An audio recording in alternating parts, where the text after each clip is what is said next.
Welcome, everyone. It is Peggy McColl. Welcome back for another episode of the Manifestation Podcast, where we are here to give you guidance on how to manifest anything and everything that you desire. And we have a very special treat for you. My good friend and co-deliverer of a number of different programs, Phil Goldfine, who's also an Academy Award-winning producer. He's accomplished in so many areas of his life, is here to help you with your manifestations. Perhaps you're looking to manifest getting into Hollywood, and if so, there's no better person who can help you with that than Mr. Phil Goldfine. So welcome, Phil. It's great to have you here. Thanks, Peggy. Great to be here. So my first question to you is, I know how busy you are. You've got many things going on. So why would you even agree to invest some time with me and all of our podcast listeners to share some of your manifestation techniques? Why would you do that? Well, one of the things that you and I have discussed is that you and I both love teaching, and one of the reasons why it's not totally altruistic in my case, because I find that I do even better if I'm helping people just simply because it reinforces all the teachings in me. And so I'm saying, yeah, oh yeah, I remember that. Oh yeah, I got to do that. And so I find that my results even get better and I get everything I want even quicker. So that's the main reason that I do it. So it's not completely altruistic, although I really do love teaching and I really do love giving back. And so it's really quite wonderful for me when I get to do this kind of work. So I get it. Totally get it. You know, I remember when I first started studying success and studying many different teachers as you have, and hearing about the importance of giving, not just giving back, but just giving of yourself, giving of your knowledge, giving of your experience, giving of your steps, and how important it is to help one another. And just like you, I've come to love it so much. And I love that that's your way of thinking. And the truth is, what we put out, we get back. So that's great. So let's talk about Hollywood, which is an area that you know extremely well. And of course, we co-created a program called Getting into Hollywood. But how can anyone break into Hollywood? Like, what's the process involved? Where does it all begin? well, I think the first thing is that you need to make a decision. You have to, as you talk about, you have to demand it, but you have to make a decision that I want to be in Hollywood. I want to be a writer. I want to be a director. I want to be an actor. It's whatever it is that you want to be. That's the first step, because if you haven't made that decision, there's nothing to do. But once you make the decision, there are certain things you can do. I mean, obviously, you and I have done the program, but there's so many ways. There are books about breaking into Hollywood. There are webcasts, podcasts.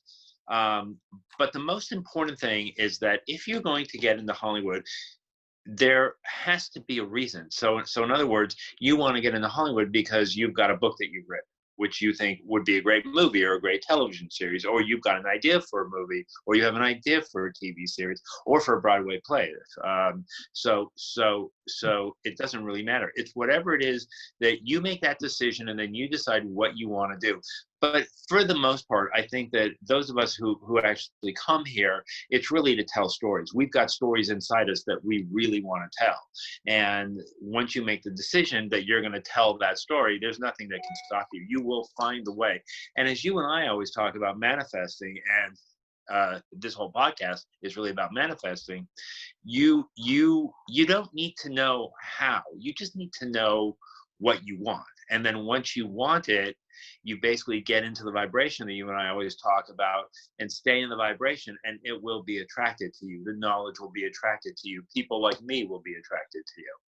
That's so good. That is so true. You see, I think a lot of people really think that Hollywood is a place, and that Hollywood is something that is completely unattainable, and that you have to have some kind of a pre-qualification in order to get in.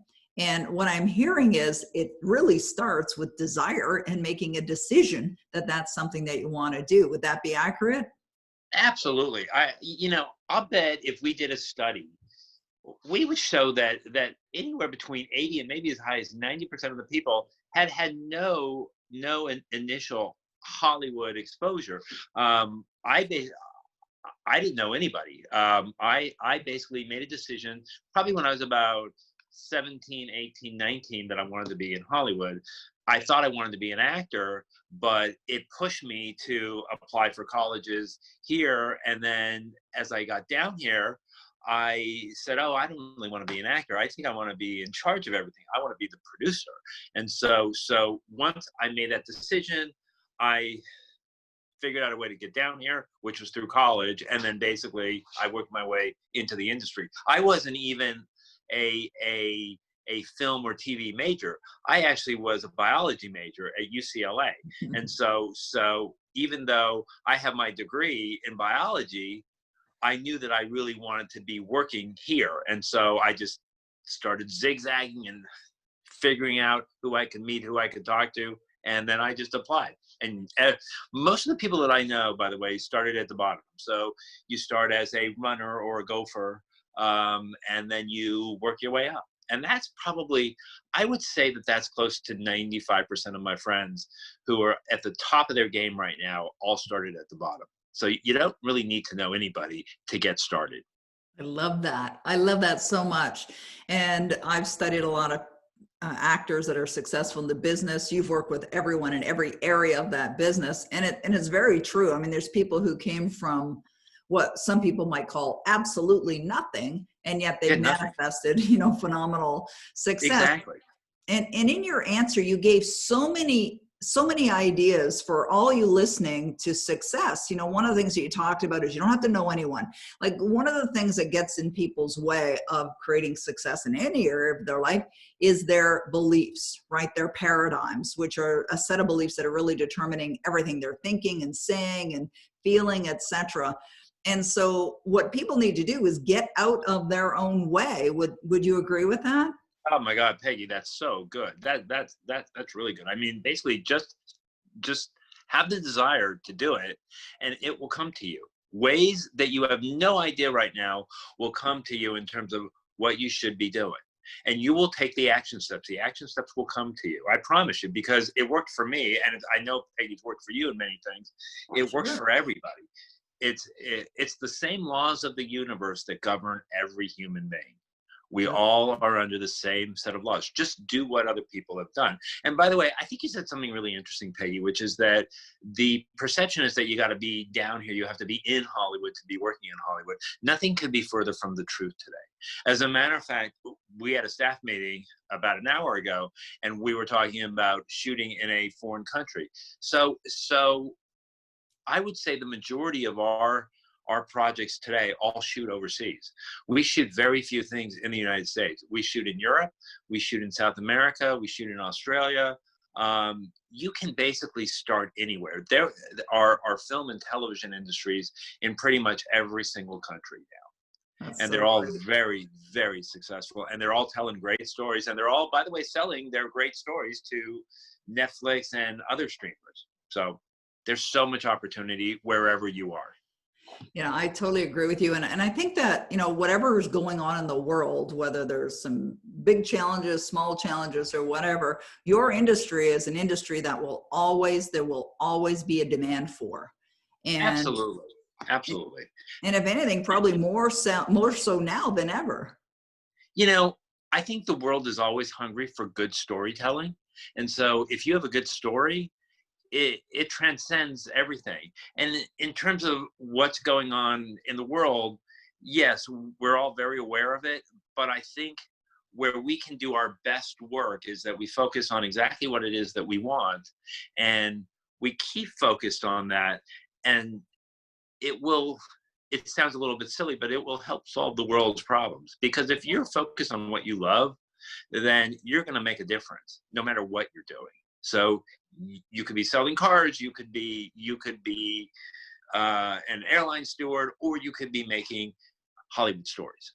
And when I say Hollywood, it's in quotation marks, because again, there are great shows that you can watch right now on streamers and networks that come from pretty much every city on the planet. That's amazing.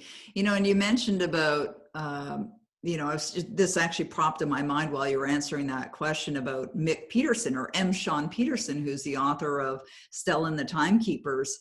Yep. And he literally had a dream one night, And in the dream, he dreamt this whole idea of Stella and the Timekeepers. It's all fiction. It's made up. It came to him in a dream, and he took action. I first worked with him to get his book done and get it out there in the world.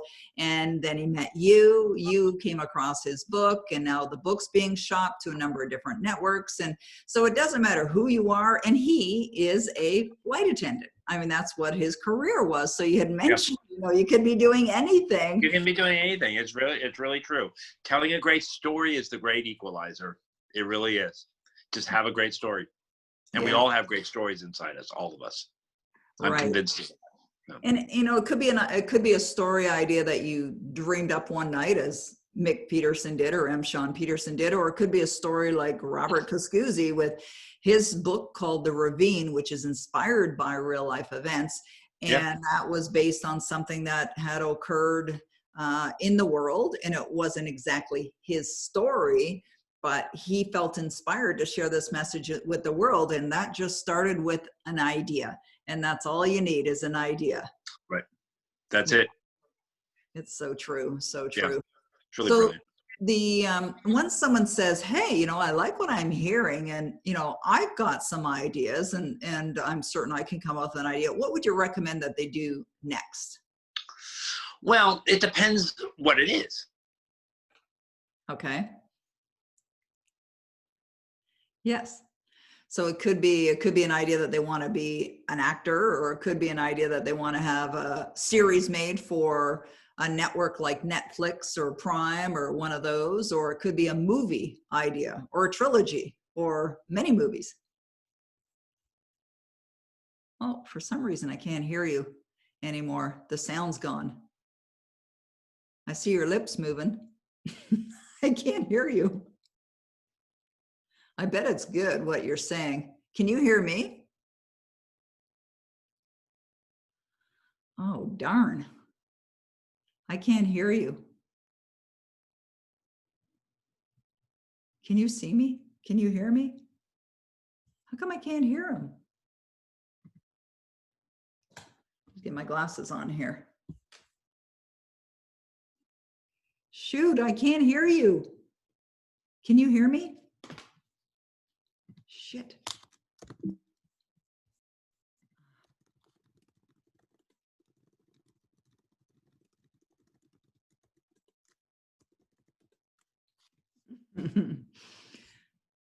Phil, I can't hear you.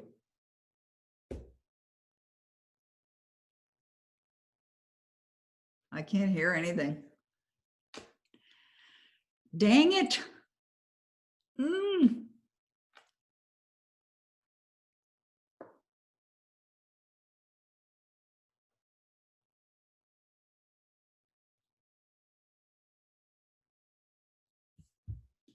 That is so weird.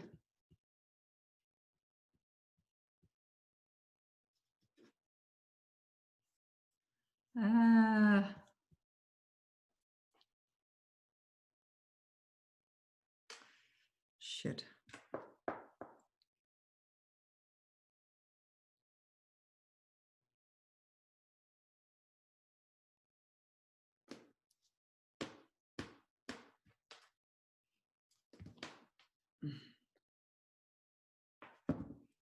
Can't hear nothing. Bummer.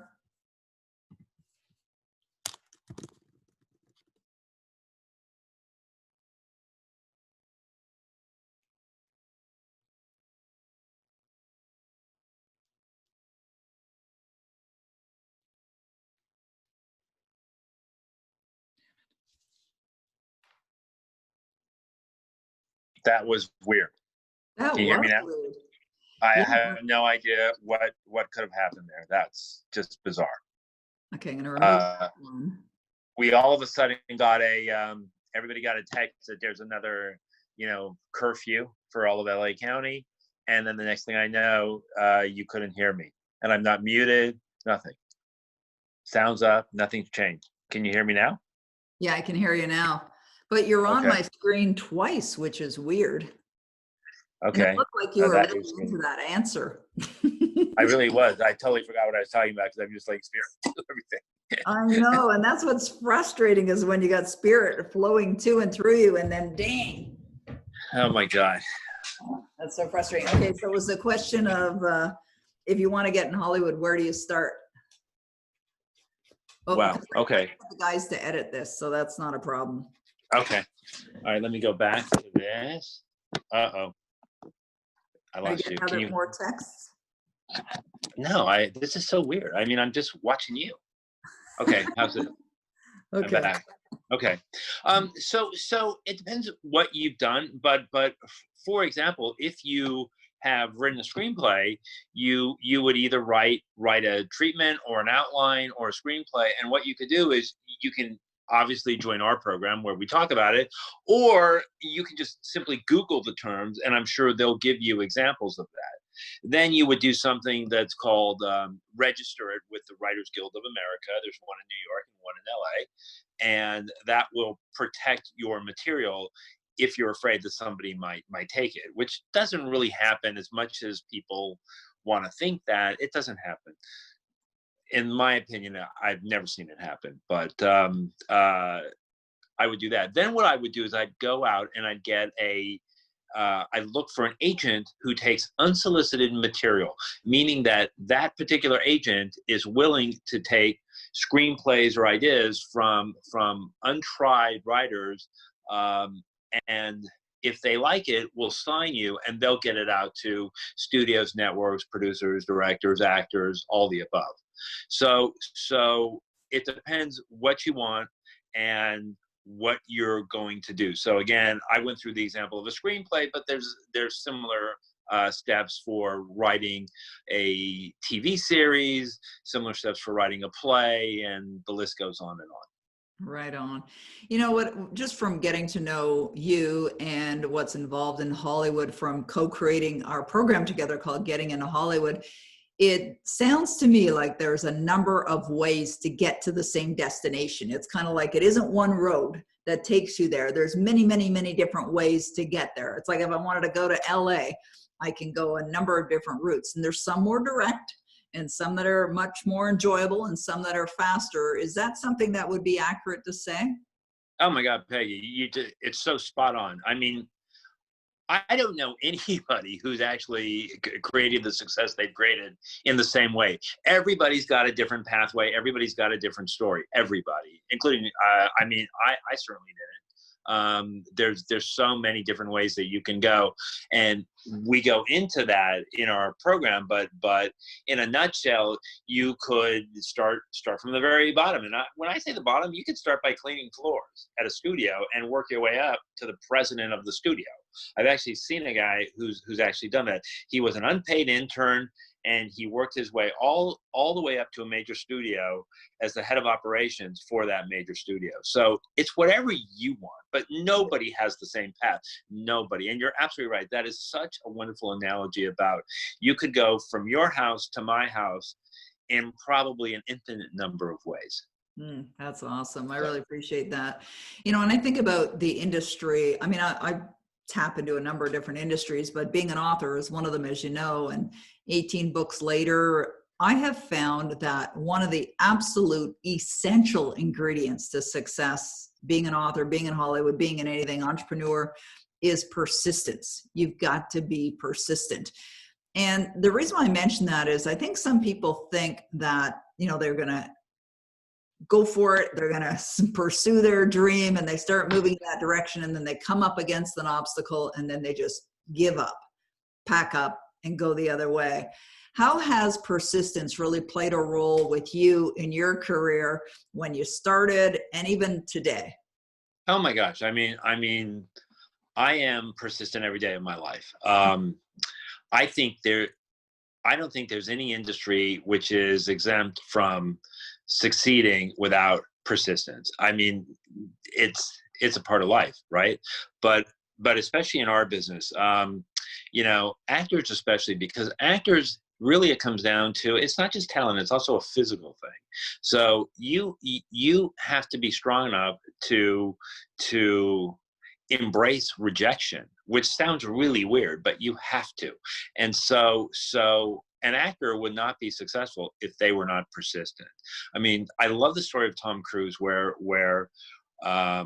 I believe it's Rob Lowe was telling a story about Tom Cruise when they were doing one of their first movies together, and Tom Cruise acted like a movie star even back then, and he knew exactly what he wanted.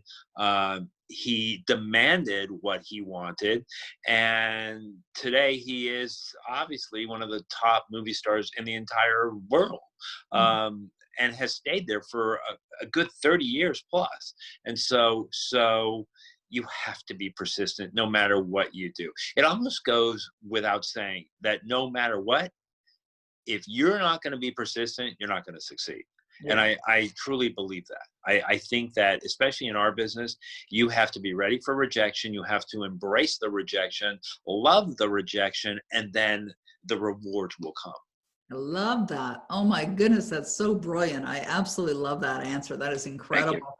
You know, I'm thinking about a video that I watched many years ago by Lou Holtz, who was one of the winningest coaches in football. And he did this video called Do Right. And I remember watching it, and he started the video and he said something like this. He said, if you don't have adversity in your life, get ready because it's coming. And I remember hearing that and thinking to myself, well, that sounds like a real positive message, but it's the truth. It is the absolute truth, you know, that everyone's going to come up against adversity. And I hope everyone that's listening to this really understands, and you're recognizing that when we're talking about getting into Hollywood, when we're talking about success as an author, success as a business owner, success in any area of your life, sports, accomplishments there, the same principles apply. They're not different in one industry, in the Hollywood industry, than they are to being an author or being an entrepreneur. And so, Phil, when you first started really diving deep into the study of personal development, you met the wonderful Bob Proctor, who's been a mentor of mine as well for a number of years. How about sharing that story with how you came upon Bob and your first meeting with him? It was pretty amazing. I was working for a guy, and we'd finished work for the day, and he said, okay, I've got to go because I'm going to go let me back up, actually. I was reading You Were Born Rich, which is Bob Proctor's book. And I believe I picked it up in an airport, but I can't be sure. And I was reading it. I read it in a weekend, and I was working for a man, and we just finished work, and he said, oh, I've got to go to dinner with a bunch of authors. And I go, really? I said, well, who are you? And one of the names he said was Bob Proctor. And I go, wait a minute, Bob Proctor, you know Bob Proctor, the guy that wrote this book, You Were Born Rich? And I pulled out the book, because I was literally like, had just finished reading it. This is how manifestation and the universe works, when you really want something and you love something and you really, really can taste it, but you taste it in the best way possible. And so he said, yeah, it's Bob Proctor. And I go, really? You know this guy? And he goes, yeah, here, you want to talk to him? And so he puts him on the phone. And you know, Bob, with that deep voice, he goes, hi, this is Bob Proctor. I go, wow, I'm a huge fan of yours. I just finished reading your book. I'd love to talk to you. Anything. And so he was in Vegas at the time, which was a 45-minute flight. So he said, why don't you come over for lunch tomorrow? And so I did. I hopped on a plane. This is 20 years ago. And I went over and I had lunch with him in Vegas. And he was amazing. I mean, he just blew my mind because it was material that I'd never been exposed to before. And he said, what is it you want? And I said, well, I really want to have my own studio and I want to win an Academy Award. And he goes, oh, I can show you how to do that. Now, my movie mind and television mind, because I'd probably been working in the business for 5 to 10 years at that point, was that, well, what does this guy know about winning an Academy Award? I mean, you know, it's unheard of. And what I learned that day, I mean, it took me years, but what I walked away with was the fact that you can have anything you want. But in Bob's case, it was just, you just have to listen to everything he said and do whatever he says to do. And basically, he was absolutely right. Now, we all have paradigms, and you and I have talked about paradigms many, many times. And I think some of my paradigms were that I was so ingrained in Hollywood culture that, you know, he's an outsider. Does he really know? And so those doubts would come into my mind, and it would keep the Academy Award away from me. And so when my partner Nick Reed came up with this story for a movie, it just all clicked together. I mean, between Nick Reed and between Bob Proctor and between what Bob was teaching, we won the Academy Award within a year and a half. And it was just amazing. And so what I learned from Bob is that figure out what you want and then listen to whatever he says and just do it. So I study his material, I study our material. I mean, basically I'm just a student. That's it. Well, you know, Bob has often said a great teacher is a great student, and it's important to stay in the study. Why do you believe it's important to stay in the study? Well, the reason that I know it's important is because I have my greatest success when I'm studying. And what Bob also taught me is that you can go down just as fast as you go up. If you stop studying, you can go down really quick. So I'll never stop studying. I mean, I study every day, and I study with you as well every day. And so I never want to go down. I just want to keep growing and just keep accelerating and keep going up. I love That's that. why. You know, and we're talking about success in Hollywood and people having an idea or desire to get into that. I think Sylvester Stallone's story is a good one for that too, because here's a guy who was not in the business, didn't have the connections, but he certainly had a desire. He was an actor who was kicking around Hollywood. This is back in the 60s and the 70s. He was having a little bit of success, but nowhere near major success. He was a working actor sometimes, but he'd be out of work. He had a lot of different jobs. So he wrote the screenplay on his own. He wrote Rocky, and he said, I am going to star as Rocky no matter what. And he got offers to buy the script at the time for a lot of money for a starving actor, if you will. And to his credit, he said, nope, I got to be the star. Otherwise you can't have it. And he held out and he held out. And then lo and behold, he made the movie and he was Rocky, and the rest is history. It And he is became one of the biggest movie stars on the planet, right? absolutely true. So, And a similar story is Harrison Ford. You know, when we look at his life, and he was a carpenter yep.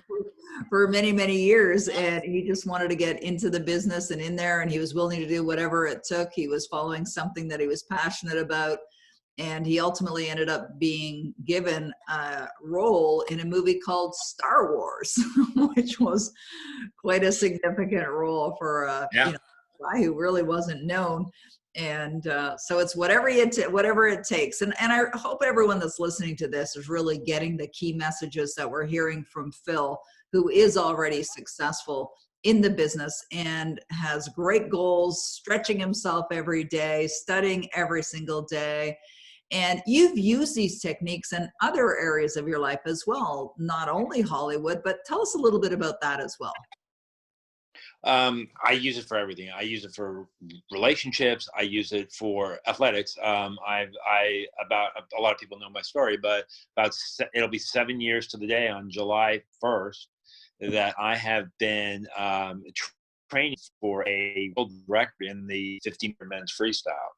And it's a lot of training, and it's something that I really, really want, and I know I'll get it. And so I train 5 to 6 days a week, no matter what, rain or shine. And I am just really committed. And so I use these teachings to basically keep myself knowing exactly what I want, staying in the vibration of exactly what I want. And it just helps me with controlling my body and swimming faster than I've ever swam before. I swim faster now than I swam when I was in my late teens and 20s. And I was on a swim team for a good decade, like between the ages of 9 and 18. So That's it's been amazing. really great. Yeah. You can do anything you want. Anything that's humanly possible, you can do. Love that. And you're certainly a demonstration of that. So when you first started training for the swimming, because you took your son to his swim class, and that's how you ended up getting invited to get in the pool. How did you discipline yourself? Like, what strategy did you use to discipline yourself to keep going back and going back and going back? So I was so fed up in that I put on a lot of weight between college and that time. And so I just was so fed up. I knew I had to do something. And so I had always loved swimming when I swam. And so when I took my son there and I came across the coach and she said, oh, you should just get back in the pool, at first I thought, how do I do that? I mean, especially now. But I just said, okay, next, as Bob Proctor always says, he just says, next, if you don't get what we're saying. And so I said, all right, you know what, I'm just going to do it. So every morning at that time, it was between 6 a.m. and 7 a.m. And the team was pretty much swimming 7 days a week at that point. And so I just said, I'm going to do 3 days a week. And I would I just started waking up at 5:30, get into the pool at 6, no matter if it's really cold outside or it's raining outside or if it's not. And I just did it every single day. And I just ended up, well, as a matter of fact, I did do it every day. I ended up swimming 6 days a week. And I would just set my alarm clock and just go. And I just never thought about it. What I did, I knew what I wanted. And I knew that I wanted to be a fast swimmer, and I knew I wanted to lose weight. And so or as Bob says, release weight. And so it was never a question. I was always motivated to wake up. The second the alarm went off, boom, I was up. I was up and I was out. Amazing. And I just did it. And I just disciplined myself. Yeah, you connected to your why. You became very clear on what your why was. I'm going to wrap it up with one question that I think is a really important question, a good one to end off with. And that is, how has gratitude played a role in your success? I think that gratitude is probably the most important lesson here. Bob and Sandy teach this lesson. And what it does for you is that you figure out what you want. What would you love, as you always say, Peggy. And then what gratitude does is that it keeps your vibration really high all day long. And I've shared my example with you that I'm always in gratitude all the time. I'm in gratitude right now. And so it keeps my vibration high so that I'm attracting everything I want. And so if I find myself being distracted, if something happens that I don't want, immediately go to the gratitude pad and write down, what are you grateful for right now? And the reason why that's so important, at least for me, I find, is because it just keeps your vibration where you want it to be. You do not want your vibration to go lower, because then you're only going to attract what's on that vibration. You want it to be as high as possible so that you attract what it is you want. Whatever it is. And it's whatever you want. It's not what I want. It's not what Peggy wants. It's whatever you want. Yeah, I think that's so important. And one of the things that I love about the way that you feel the gratitude every day is it's not something where you wake up in the morning, you just write it down and you quickly get your 10 things and then off for the day. You're feeling the gratitude all day long. And I think that's really powerful. Really is. And it always works. That's amazing. Well, thank you so much, Phil. I really appreciate you being here. And for all of our listeners, I want to encourage you to check out the program that Phil Goldfine and Peggy McColl have put together. It's a program called Getting into Hollywood. And whether you have a career now, this could be something you want to do on the side. A lot of people have done that as well. Check it out. We'd love to have you in the program. We're there to serve you. And it's been our pleasure to be here today on the Manifestation Podcast. So have fun manifesting, everyone. Thanks, everybody. Bye. Bye-bye for now.